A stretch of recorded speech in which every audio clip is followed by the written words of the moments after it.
Turning to a Portsmouth wrongful death lawsuit now. The city settled a suit for $11 million after a fatal crash last year.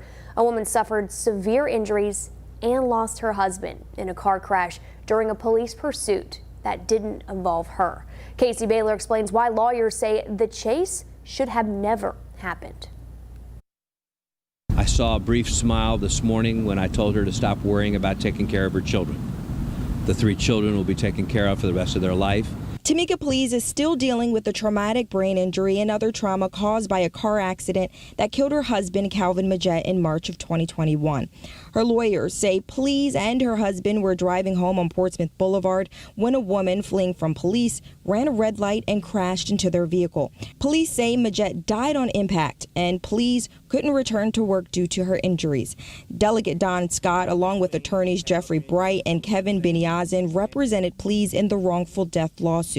Bright says a police pursuit should have been avoided. Once she pulled out, when you have a misdemeanor and you know who the woman is, you know her address and you know her car, officers through training are told don't get into a high-speed chase. I think that's something that the city understood prior to this case, but this demonstrates why that policy exists. Pleas' attorney sat down with Portsmouth City Attorney to resolve the lawsuit outside of court. Ultimately, the city settled, giving the woman $11 million. We were able to resolve it at the exact policy number that the City of Portsmouth had. And that was fortunate. Otherwise, this would have gone on for a couple of years, and she would not have gotten her treatment.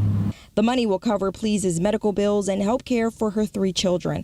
But her lawyers say this won't take away the pain of losing her husband. I know folks may think this is a great resolution, but for her, this still won't end the pain that she continues to feel each and every day without her best friend and her husband with her. In Portsmouth, Casey Baylor, 13 News Now.